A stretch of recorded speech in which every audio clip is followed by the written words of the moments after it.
Bienvenue dans Web Presse, mesdames et messieurs, bonjour. Comme vous le savez, c'est chaque samedi, comme à l'accoutumée, nous recevons des journalistes et communicateurs pour analyser l'actualité politique de la République démocratique du Congo. Alors, spécialement pour ce samedi, nous allons débattre autour de deux sujets. Nous parlerons de l'organisation des élections en 2023. Y aura-t-il glissement en 2023? En tout cas, on ne sait pas s'éprendre-t-il là-dessus. Et de l'autre côté, il y a la Commission électorale nationale indépendante qui tient mordicus au respect de sa feuille de route. Alors, qui dit mieux entre Nicolas Kazadi et Denis Kadima au sujet du financement des opérations électorales? Faut-il mutualiser le recensement de la population et l'enrôlement des élections des électeurs? Mesdames et messieurs, nous en parlerons dans cette émission. On parlera également, en fait, nous allons chuter avec le sujet de l'affaire Kabound et Mbosso qui fait couler un peu encre et salive au sein de la population. Alors sur ces plateaux, je reçois pour vous deux journalistes. À ma droite, je suis avec Edmond Izouba, à qui j'ai dit bonjour et bienvenue dans Web Presse. Bonjour madame et merci surtout de l'invitation.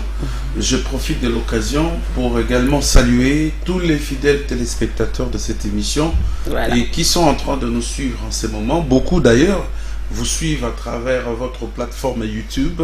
Je les salue à distance. Merci beaucoup Edmond. Et en face d'Edmond Izouba, à ma droite, je suis avec Yves Bouya, l'homme de toilettage. Bonjour madame, c'est vraiment un honneur pour moi de participer à cette émission. Sous cette présentation, je m'étais habitué, les rares des fois que j'étais invité ici, l'émission était présentée par des messieurs, des brillants journalistes. Mais quand vous m'avez appelé hier pour dire que c'est vous qui avez récupéré totalement les contrôles de l'émission, je me suis quand même dit, ah waouh, je dois être là pour vraiment donner le coup de pouce. Et surtout, j'ai dit bonjour à Edmond Izouba. Encore merci pour l'invitation. Merci beaucoup pour l'honneur. Yves Bouya, vous gardez la parole. On ouvre directement le débat avec vous, alors que l'opinion nationale veut du concret au sujet dans l'organisation, voulais-je dire, des élections en 2023, mais entre la CENI et le gouvernement, apparemment, ce n'est pas le même langage. Comment trouvez-vous, comment jugez-vous les pics entre Nicolas Kazadi et Denis Kadima? Madame, ce qui est vrai, tout Congolais, toute tendance confondue, qu'il soit de la majorité, qu'il soit de l'opposition, aucun Congolais ne veut de ces glissements dans la perspective 2023. Les Congolais veulent des élections en 2023. Quelles élections? C'est des élections crédibles, transparentes et très fiables. Des élections fiables, ça signifie que nous devons avoir un calendrier électoral déjà bien élaboré. Nous devons auditer les fichiers électoraux. Nous devons avoir des réformes. C'est ça des élections. Et c'est des élections qui doivent susciter de la confiance. La confiance, ça doit rassurer toutes les parties prenantes. Je pense que ça a toujours été les vœux de tout Congolais, de tous les acteurs politiques qui veulent de ces élections, même de la communauté internationale. Mais là, la grande question qu'on doit nous poser, est-ce que nous sommes sur cette voie des élections crédibles, transparentes? Moi, je pense il y a déjà des inquiétudes à l'idée où vous voyez ce qui se passe déjà entre ce jeu de ping-pong entre l'argentier national, M. Nicolas Kazadi, et le président de la centrale électorale, M. Denis Kadima. Comment c'est un jeu de ping-pong? Mais c'est un jeu de ping-pong. Vous aviez suivi comme moi les déclarations de M. Kadima sur Top Congo qui avait dit, avec nos confrères, qu'il était presque dépourvu de moyens. L'argent qu'il avait, c'est plus de l'argent qu'on peut considérer comme les frais des ménages. Alors, au lendemain de cette déclaration, nous avons suivi l'argentier national, M. Nicolas Kazadi, dire qu'il avait déjà affecté de l'argent, un montant. Le même Kadima avait précisé qu'il aurait entendu que leur compte a été crédité ce même jour. Mais non, ça n'a pas été. C'est quelques jours après sa déclaration. Le même jour où il s'est plaigné. Oui, c'était quelques heures après. Il s'est dit, mais qu'est-ce qui a été présenté comme montant? C'était à peine 21 millions, qui ne représente que 2% des opérations liées au processus électoral. Ça ne représente absolument rien. Donc ça signifie quoi? Monsieur Nicolas Kazadi, nous voulons des élections, mais c'est riche aujourd'hui en obstacle de ces élections, à l'idée où il refuse de donner à la CENI des moyens. Donner à la CENI des moyens, oui, c'est sans son rôle, mais ce n'est pas avoir une mainmise sur les processus électoraux, sur la gestion de fonds liés au processus électoral. Et c'est comme ça qu'on voit M. Nicolas Kazadi qui se présente déjà à Pontanta. Il est là, il dit je vais vous donner des moyens, et puis après ces moyens-là, c'est moi qui dois contrôler ces moyens.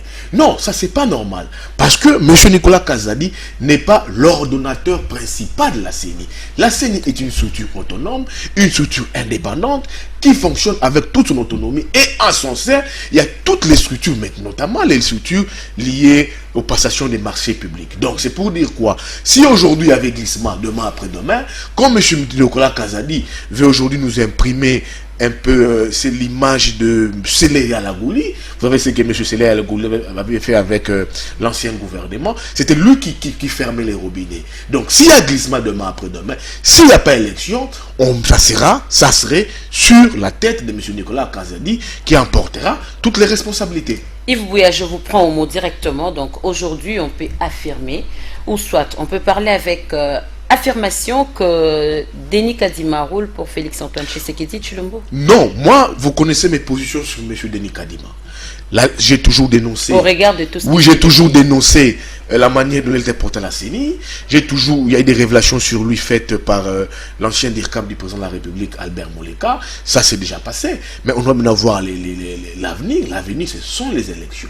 Donc, moi, je ne vais pas dire ici que M. Nicolas Kazadi roule pour Tshisekedi. Nous, c'est que nous voulons. M. Denis Kadima. Nous, ce que nous voulons, c'est l'avoir des élections, des bonnes élections. Regardez ce que M. Denis Kadima dit. Nicolas Kazadi. Il nous parle de la mutualisation du processus électoral, les recensements et l'identification. C'est les mêmes propos aussi argumentés par les premiers ministres. Mais la CENI ne parle pas ce langage, n'a pas ce discours. C'est ce que j'ai dit. Pour avoir ces élections, dans cette perspective, nous ne voulons pas des obstacles et puis demain après-demain soulever des boucs émissaires. Ce que nous voulons demain, pour aujourd'hui et pour demain, c'est de donner à la CENI des moyens de nous organiser des élections, et des élections qui doivent mettre toutes les parties prenantes en confiance. Merci beaucoup Yves Bouya. Edmond Izouba, surfacturation du charroi automobile de la Commission électorale nationale indépendante, une fausseté ou une vérité pour vous? Bon, d'abord, il n'y a jamais eu surfacturation, parce que, vous savez, ce qui se dit souvent dans les réseaux sociaux et voire même dans le média, c'est vraiment triste. Quand nous, les journalistes, nous poussons les bouchées trop loin. Nous avons enquêté pour savoir si réellement il y a eu surfacturation. Mais toutes les enquêtes nous fournies, me semble, m'amènent vers un chemin où il n'y a jamais eu ni surfacturation, et jusqu'à présent, les plis pour les soumissionnaires ne sont pas encore ouverts. Donc, à ce niveau-là, on ne peut pas parler d'une surfacturation aussi longtemps qu'on ne sait pas quel est le soumissionnaire qui a été désigné pour l'offre de véhicules aux membres de la CENI.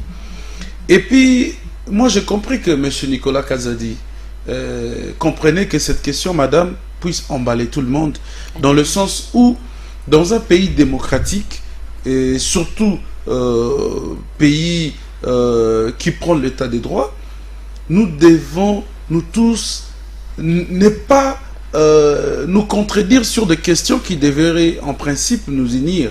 Des questions comme des élections, des questions comme la révision de la Constitution, ainsi de suite, des questions légales. Ça ne devrait pas nous diviser, ça devrait nous unir. Ici, nous parlons des élections et il s'agit, je dirais, de l'avenir de tout un pays, de l'avenir de la démocratie. Alors nous ne pouvons pas accepter, comme Yves a dit, que les délais constitutionnels prévus soient violés, comme ça a été fait dans le passé. Mais il y a quand même des gens, membres du gouvernement, qui s'illustrent par arrogance, par des opérations de communication machiavélique pour détruire et déstabiliser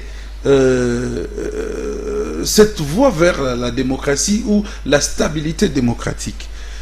Les propos de Nicolas Kazadi voulons arracher pratiquement l'autonomie de gestion financière de la CENI. Selon vous? C'est grave, oui, ben c'est pas selon moi. Quand le gouvernement décide de verser 100 millions de dollars dans le trésor pour le compte de la CENI, et puis Nicolas Kazadi lui-même décide de tailler ça en morceaux pour commencer à donner cet argent en compte-gouttes, ça doit nous permettre de nous poser des questions. Pourquoi est-ce qu'il agit comme une autorité budgétaire ou financière à la CENI? Pourtant, la CENI est une institution d'abord d'appui à la démocratie et la CENI a une autonomie de gestion. Donc, l'argent devrait être versé en toute sa totalité à la CENI pour permettre à la CENI d'avancer. Mais là, il s'érige lui-même en obstacle pour l'aboutissement heureux du processus électoral. Il ne peut pas, à ces jours, se déclarer ami de la démocratie ou ami des Congolais. Donc, c'est beaucoup trop regrettable et nous avons beaucoup regretté de ce comportement de Nicolas Kazadi. Et ce genre de choses ne doit plus jamais arriver. J'ai appris que le gouvernement a pris toutes les mesures possibles pour que cela ne puisse pas arriver. Et j'ai aussi lu à travers les réseaux sociaux l'interpellation de Nicolas Kazadi pour qu'il se justifie, parce que là il s'agit d'une violation de la Constitution, parce que c'est la Constitution qui donne à la CENI le pouvoir de gérer son propre budget. Deuxième chose, c'est que je n'ai pas compris comment je peux qualifier cette communication autour d'achat des véhicules des membres du bureau. Denis Kadi m'a dit, d'après le programme présenté, il fallait tous les véhicules ne doivent pas avoir le même montant et ainsi de suite. Pourtant, en dessous de la table, nous avons aussi appris que il y avait Sada Motors qui est géré par son frère. Entre parenthèses. Oui, bah, vous pouvez mettre entre parenthèses, mais nous qui avons déjà enquêté sur ces dossiers, je pense que tout est clair désormais. Donc, d'après lui, il serait préférable que son frère puisse passer comme soumissionnaire des véhicules des membres du bureau de la CENI. Or, dans toute transparence, nous savons comment ces genres d'opérations s'effectuent, même s'il s'agit d'un appel d'offres restreint. Il faudrait que tous les soumissionnaires viennent. Et ça part après l'ouverture des plis qu'on établit. Par exemple, on offre le marché à celui qui est en ordre, parce que il y a un bureau au niveau de la CENI qui s'occupe de la passation de marché, la Direction Générale de Passation de Marché Public, qui devait également contrôler les documents des soumissionnaires. C'est après le contrôle des documents, c'est alors que le membre de cette commission se décide autour d'un soumissionnaire capable d'offrir à temps réel, ainsi de suite, les marchés tels que décrits dans l'appel d'offres. Donc j'estime que cette guerre entre un membre du gouvernement et un membre d'une institution d'appui à la démocratie, une institution indépendante, ne devrait pas y avoir lieu. Et puis, vous devez savoir, madame, que Denis Kadima, depuis qu'il a publié sa feuille de route, cette feuille de route, que je peux même appeler comme un chronogramme des opérations électorales d'envergure, n'a souffert pratiquement pas de critiques. On aurait dû entendre Fayoulou contester cela ou des opposants.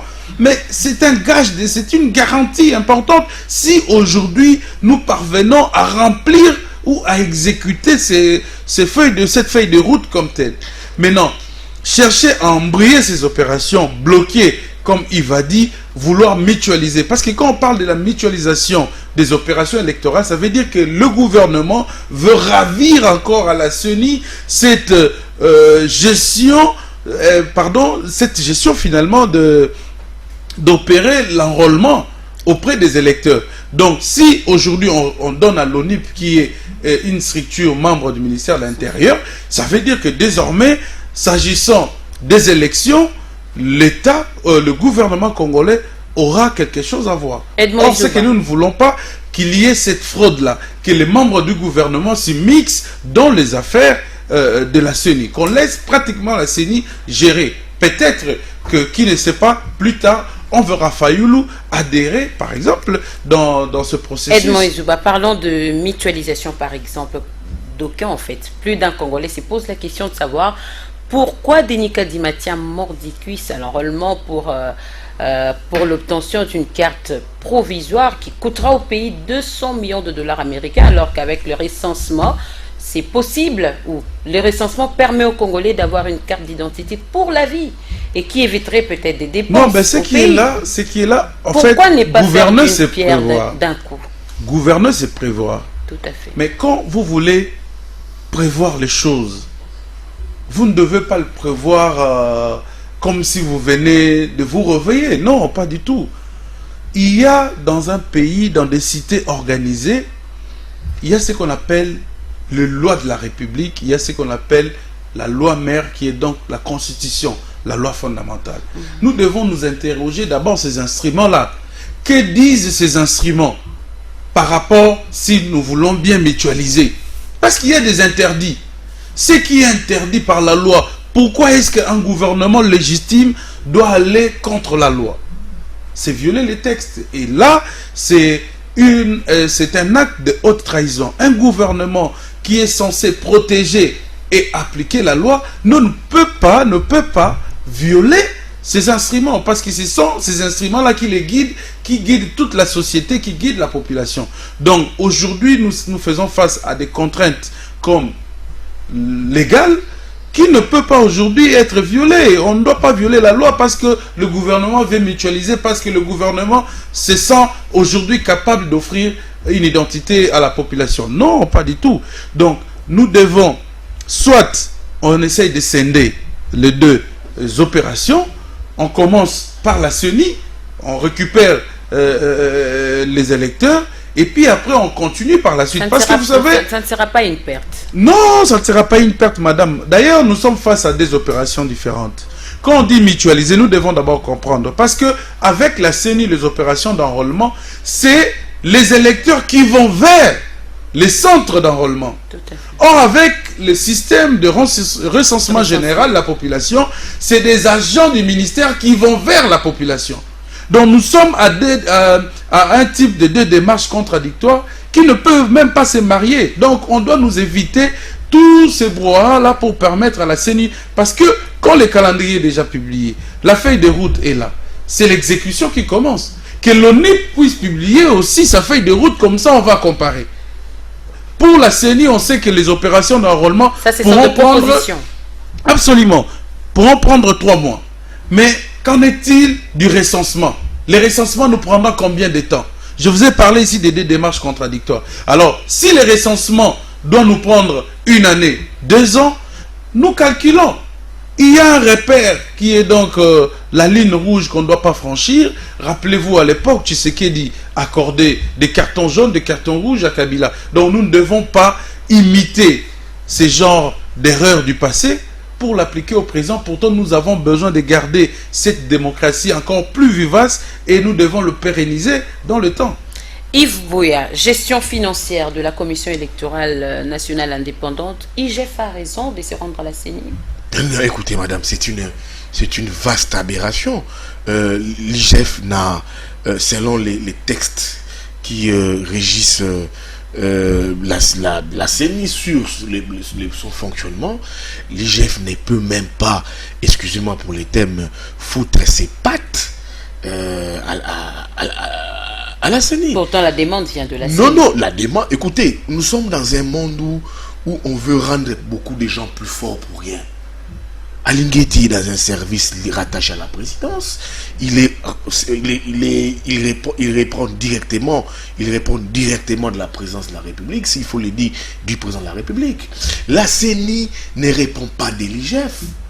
La CENI ne doit pas avoir un contrôle venant de l'IGF. Mais pourquoi la CENI peut demander à l'IGF de s'ingérer? Deux poids, deux mesures. C'était pour moi une erreur. Quand Kazadi invite la CENI chez lui, Kadima invite la CENI peut-être pour besoin de transparence. Ça peut être pour besoin de transparence parce que les gens, pour aujourd'hui exhiber leur bonne gouvernance, il faut avoir les quitus de l'IGF. Peut-être pour ça. Mais selon les textes, les seules structures habilitées pour auditer, contrôler la CENI, c'est le Parlement et la Cour des comptes. Ce n'est pas l'IGF.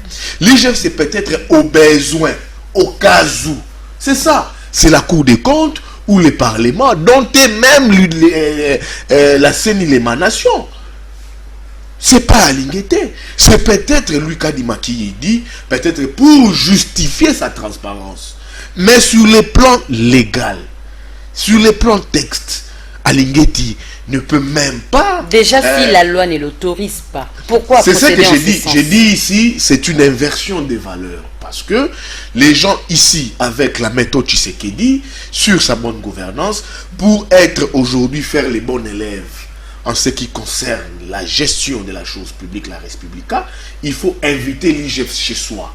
Mais sur les plans texte, Alingueté ne peut pas aller d'abord enquêter la CENI parce que c'est un service d'abord, c'est une institution d'appui à la démocratie, c'est un service autonome. C'est les inspecteurs qui peuvent, de la Cour des comptes, qui peuvent aller faire des évaluations sur les dépenses orchestrées par la CENI. À la limite, les parlements qui ont l'autorité budgétaire, pas l'IGF. Si M. Kadima veut le faire, c'est peut-être pour lui, pour se mettre en cosmos sur la bonne gestion. Mais sur le plan légal, moi je suis esclave des principes et textes. Sur le plan légal, Alingueté ne peut pas foutre ses pattes pour dire il faut qu'il ait une co-gestion entre moi, il soit une vérification, une évaluation budgétaire entre moi et la CENI. Ça c'est purement violer les textes. Est-ce que ce n'est pas aujourd'hui un coup monté d'Alingueté lui-même pour penser que pour que je sois mal. Et puis quand il est invité dans un service, aussitôt il se dit, il y a plébiscite, il y a des services qui se disent, et puis après, c'est Alingueté qui dit après que non, tel ministère gère bien, telle entreprise gère bien. Même la CENI dedans. Bon, ça, sur Kadima, je ne sais pas. Mais ça, je suis contre ça. Mais là où j'ai dit que M. Alingueté, selon les principes, ne peut pas aller aujourd'hui auditer la CENI. Donc, c'est un peu ça. Et puis, j'ai entendu Edmond parler de la surfacturation. Les plis ne sont toujours pas épluchés. Ces plis sur la passation, l'appel d'offres, doivent être épluchés d'ici les 22 février. Mais moi, je ne sais pas au nom de quoi, monsieur l'argentier national Nicolas Kazadi dit qu'il y a une surfacturation. Ça signifie que lui est déjà au courant de ces plis qui doivent être épluchés d'ici le 22 février. En termes de chiffres, Yves Bouya, le ministre des Finances, Nicolas Kazadi, a parlé des 37 millions déjà versés à la Commission électorale nationale indépendante, chose que contredit l'ODEP qui, lui, parle de 104 millions selon ses investigations qui étaient déjà versées à la CENI par le gouvernement congolais. Où s'est réparti le 67 millions marqués? Non, moi je parle des chiffres avancés par M. Nicolas Kazadi. Il a confirmé avoir avancé un montant, notamment de, je crois, des 21 millions déjà pour les processus électoraux. Donc vous ne faites pas confiance à l'ODEP? Non, madame, moi je ne dis pas de l'argentier national, mais les frais qui ont été avancés, donnés, décaissés à la CENI pour le déroulement du processus électoral ne représentent que le 2% des opérations. Les restes moyens, les restes des moyens qui ont été défalqués bien avant ne sont que des frais des ménages. C'est là où on dit, on veut que M. Kazadi donne de l'argent à la CENI. Cet argent n'appartient pas à Kazadi.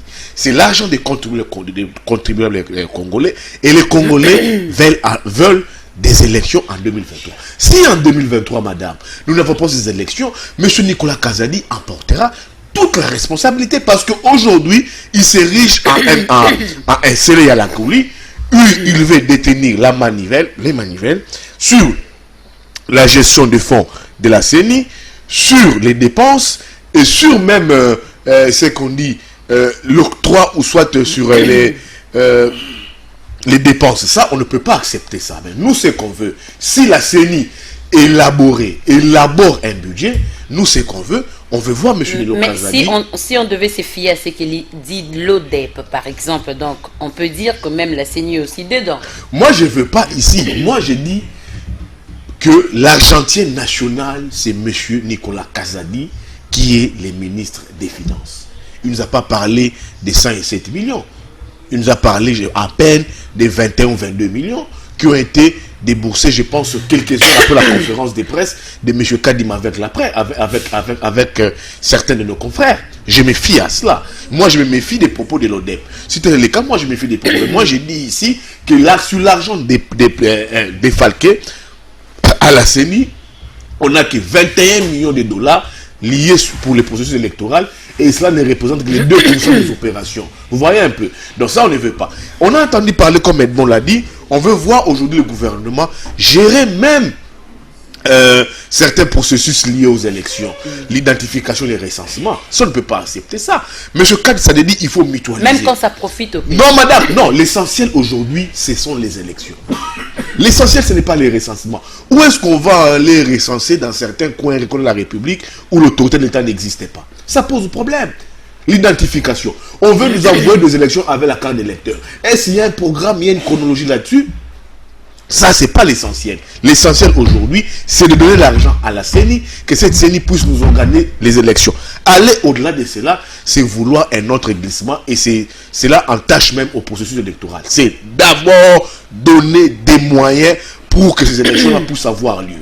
Maintenant, s'il n'y a pas élection en 2023, ça va renforcer l'opposition. Ça serait un échec pour Félix Tshisekedi, fils d'un opposant, qui est venu, qui a été dans un grand parti comme l'UDPS, n'a pas été capable d'offrir aux Congolais des élections en 2023. Et je refuse, moi, Bouya, que nous puissions avoir un glissement, que ce glissement soit l'œuvre de M.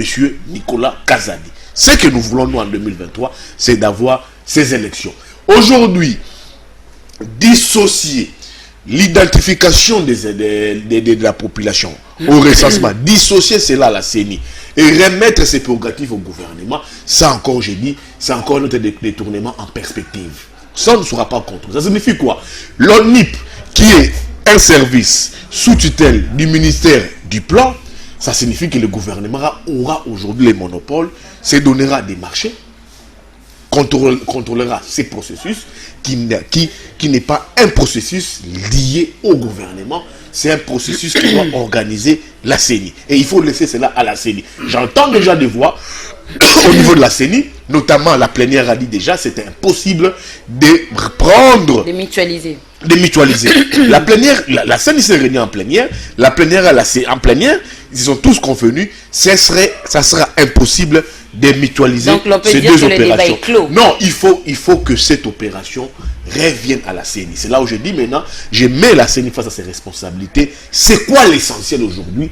L'essentiel, c'est d'avoir des élections en 2023. L'essentiel, c'est de donner des élections, des moyens à la CENI pour que la CENI organise les élections. C'est aussi à Kadima de faire les pas vers d'autres forces aujourd'hui qui s'opposent à lui.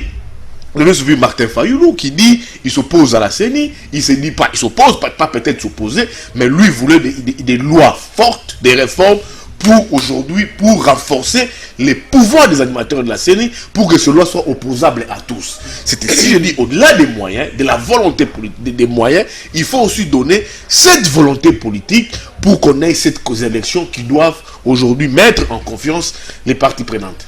Budget général des élections, Edmond Izouba, Denis Kadimapa a parlé de 640 millions de dollars américains, chose que rejette en bloc l'ODEP. Vous avez suivi, lui il a parlé d'une affaire de 350 millions, il a dit c'est possible de réaliser toutes ces élections, d'organiser toutes ces élections avec 350 millions. Que dites-vous par rapport à ça? Mais moi je me tourne beaucoup de voir tout le monde veut s'en mêler quand on parle de l'argent, quand on parle de détournement, mais je pense que ce qui est très important, ce n'est pas seulement de parler, de contredire, c'est de prouver.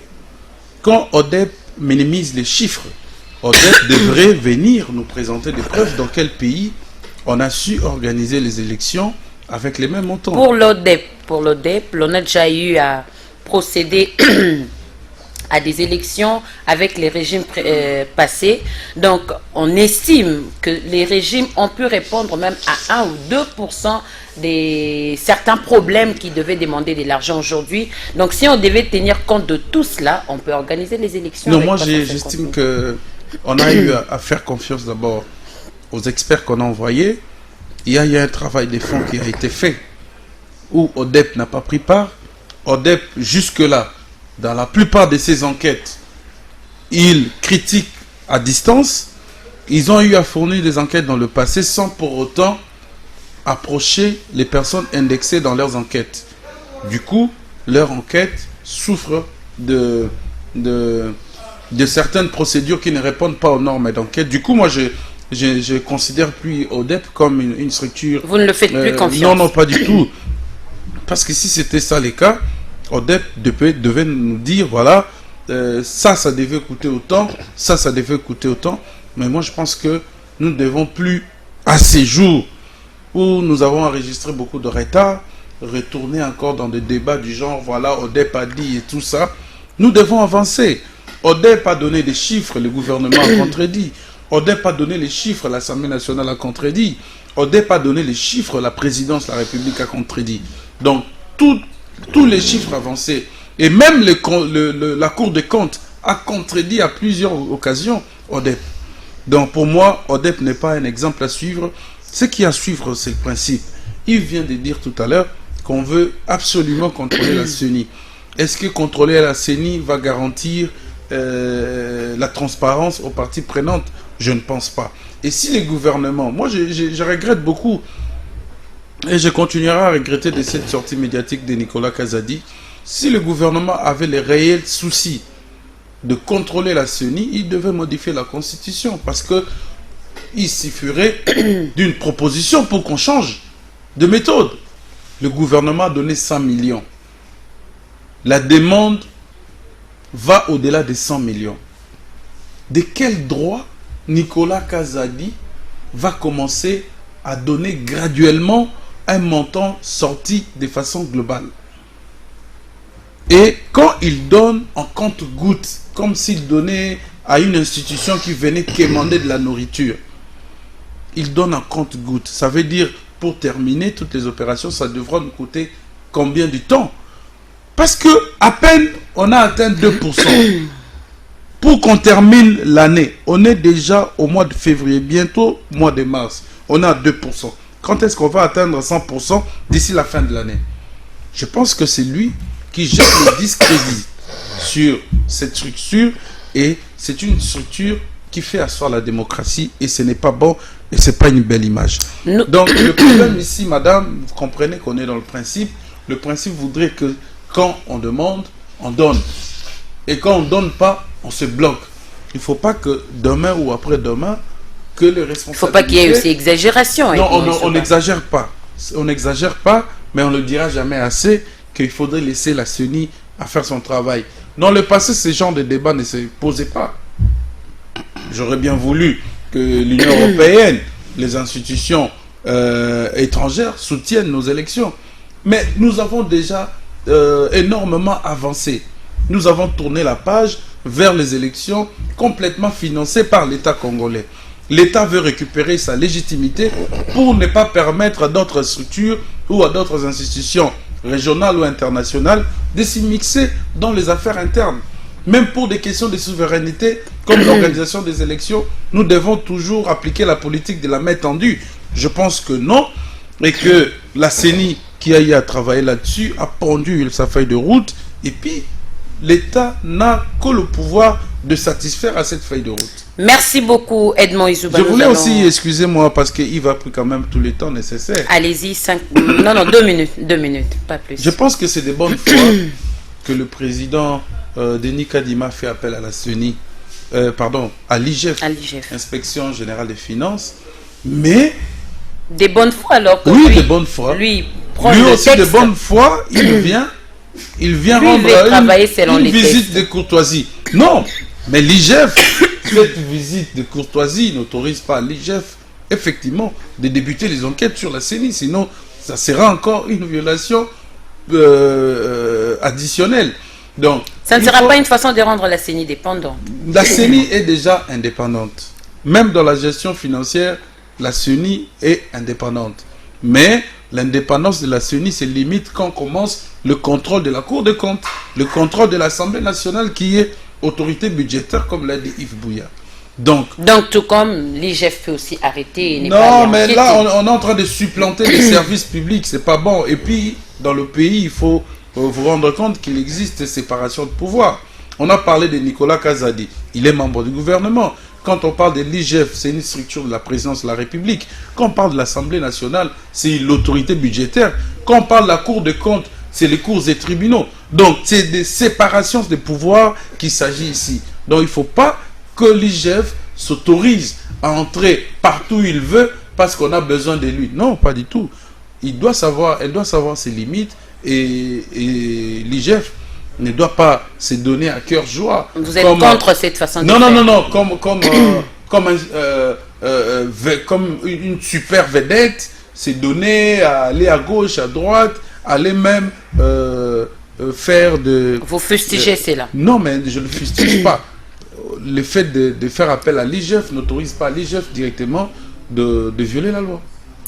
Merci beaucoup Edmond Izouba. Nous allons passer au deuxième et dernier sujet. Nous allons parler de l'affaire Kabound Mbosso. Mesdames et messieurs, Yves Bouya, dites-nous un peu, il y a une interdiction faite à Jean-Marc Kabound de ne pas quitter le pays?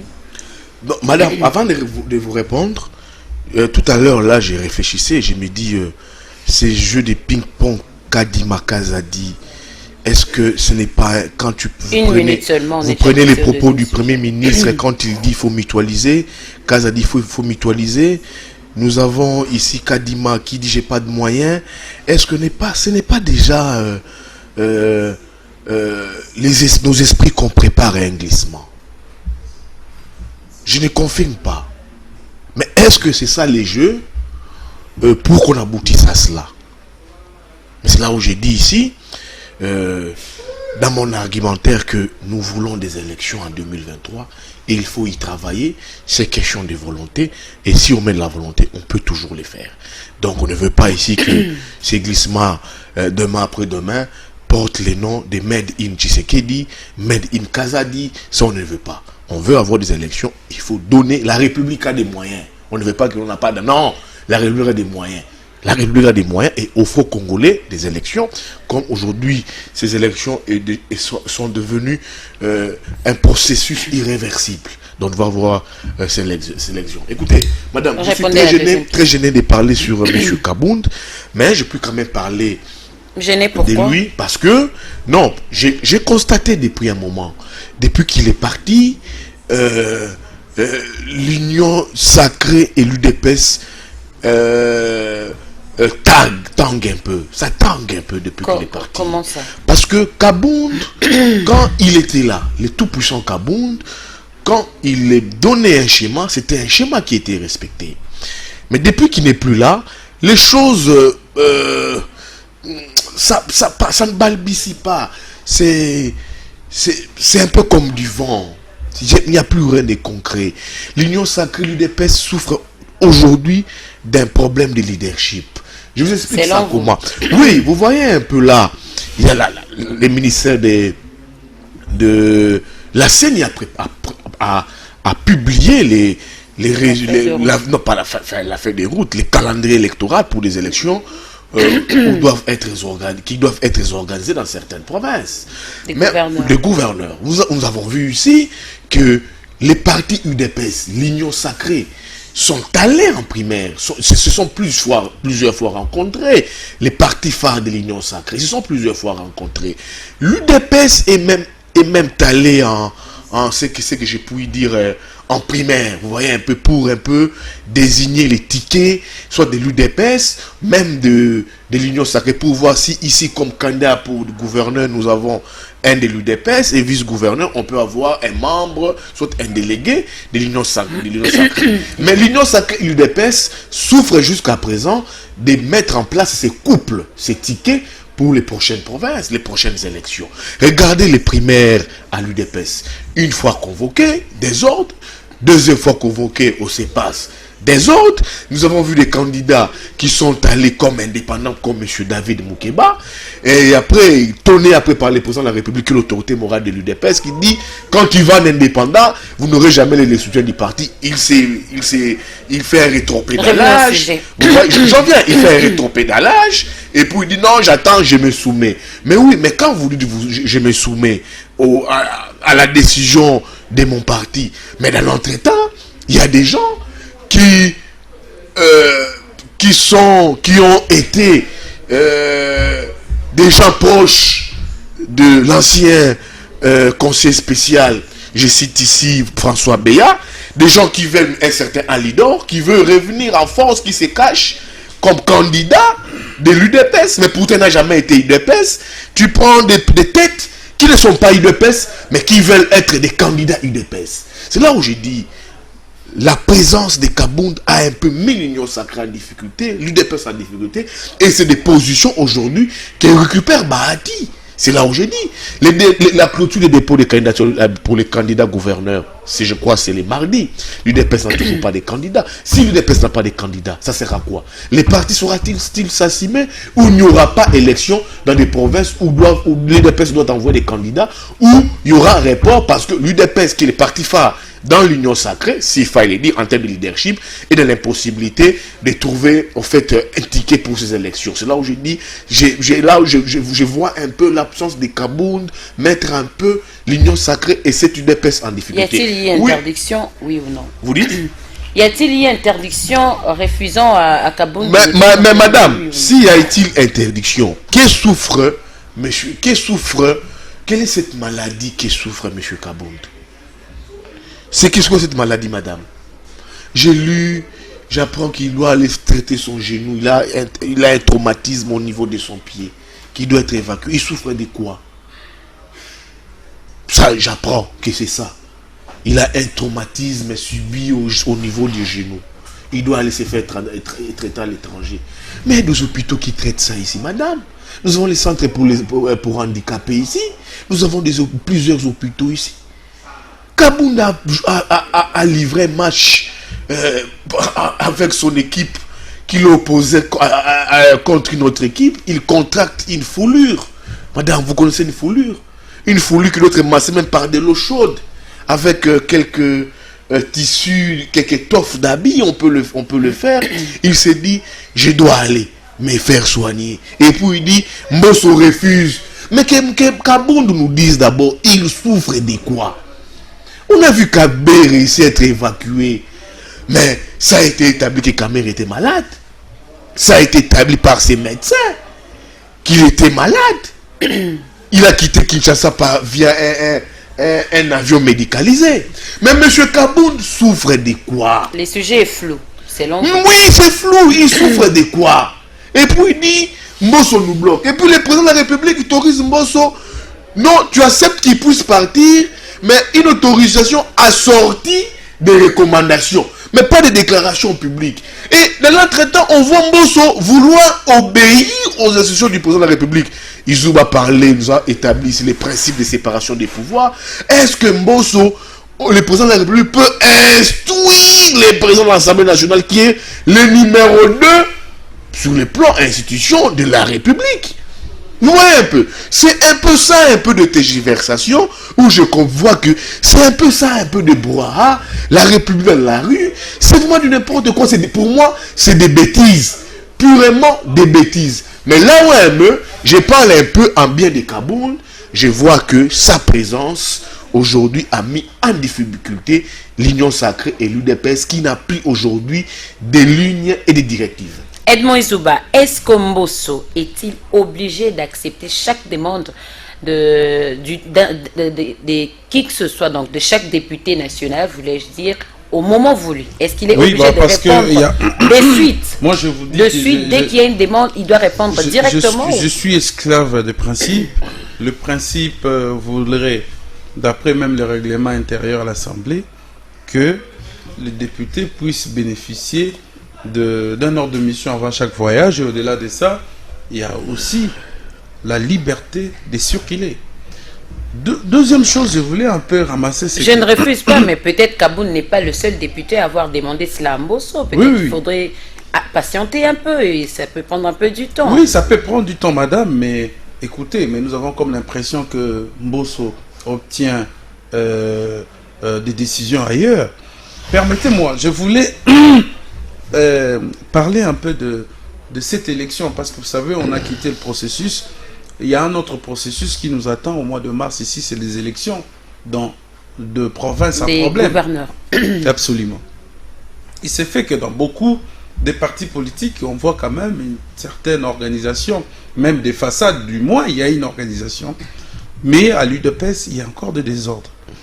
Il y a des désordres, pourquoi? Parce que l'UDPS est confronté à des problèmes. Il y a des provinces où le parti gérait, comme gouverneur, comme vice-gouverneur. Mais il s'est fait qu'aujourd'hui, ces provinces-là sont devenues pratiquement gérées soit par un intérimaire, soit par un ministre de l'Intérieur, par exemple au Kasaï central là-bas, où c'est un ministre de l'Intérieur qui est devenu gouverneur et qui n'a pas de projet. Et il dirige un gouvernement de 4 ministres provinciaux. Tous les restes des ministres ont déjà démissionné. Comment un parti comme ça, qui ne s'organise pas en interne, peut prétendre gagner des élections? Nous prenons le cas du Kasaï oriental. Le Kasaï oriental avait comme gouverneur Maweja. Maweja que nous tous nous connaissons avec toutes les insuffisances possibles. Les députés et même les députés provinciaux de l'UDPS ont décidé de... Déjà la population commençait à sentir la sécheresse et le manque d'autorité dans le chef du gouverneur, on l'a déchu. Maintenant, le parti devrait réfléchir comment penser à cette plaie. Comment résoudre le problème? Parce que Maweja a laissé le problème assez grave. Les partis ne peuvent pas à ces jours faire recours à un commerçant parce qu'il a son argent, il veut influencer, parce que j'ai lu la liste des candidats qui seraient entre guillemets soutenus par les partis. Pourtant ces candidats-là se sont pointés comme indépendants et aujourd'hui ils rentrent en force. Ils sont en train de donner de l'argent ça et là pour gagner la confiance du parti aux primaires, parce que le parti a prévu également les primaires. Il y a des anciens membres du PPRD qui ont eu à travailler et avec Kabila et avec Ngoïka Sanji, qui veut à tout prix retourner comme membre de l'UDPS. Je n'interdis pas à Ngoïka Sanji de postuler. Je ne lui interdis pas, et surtout qu'il est membre de l'Union Sacrée, il n'y a pas de problème. Mais ça, il semble, oui, je vais revenir. Il semble que la province revient donc à l'UDPS. Il faut faire très attention, nous risquons de commettre les erreurs. Il y a des membres, les anciens membres du CCU et ainsi de suite, qui veulent à tout prix s'accaparer du pouvoir de l'UDPS. Non, moi je pense qu'on ne doit pas aller au-delà. Les élections, c'est en 2023. S'il faut préparer les élections, il faut une organisation efficace en interne. C'est l'interne qui va booster l'élection de Félix Tshisekedi. Donc, que Kaboun voyage ou qu'il ne voyage pas parce que Mbosso ne veut pas ou parce que Mbosso doit attendre les instructions d'ailleurs, l'UDPS doit prendre, doit être conséquent vis-à-vis de tous les départs qu'il est en train d'enregistrer. Je ne dis pas que Kaboun a complètement quitté l'UDPS, mais la posture que Kaboun affiche actuellement, quand vous lisez sa correspondance à Mbosso, vous comprenez tout. Vous comprenez qu'il n'est plus dans le parti et que, comme membre du bureau, il s'en fout. Tout ce qu'il cherche, c'est de trouver une issue où il peut aller à l'extérieur du pays, commencer à critiquer le pouvoir. Merci beaucoup Edmond Izouba. Nous sommes arrivés à la fin de notre émission, mesdames et messieurs. Yves Bouya, 1 minute, mot de la fin, s'il vous plaît. Non, madame, merci. Et je suis toujours ouvert pour répondre à vos invitations. Merci beaucoup, Edmond Izouba. Non, mais moi, je vous félicite surtout pour... avoir récupéré cette initiative et vous vous êtes rendu compte qu'aujourd'hui la présentation était à la hauteur. Merci beaucoup en tout cas, quel honneur venant de votre part, mesdames et messieurs. Retrouvez-nous en rediffusion déjà ce lundi à partir des 11h et moi je vous retrouve le samedi prochain à la même heure et sur la même chaîne. Au revoir.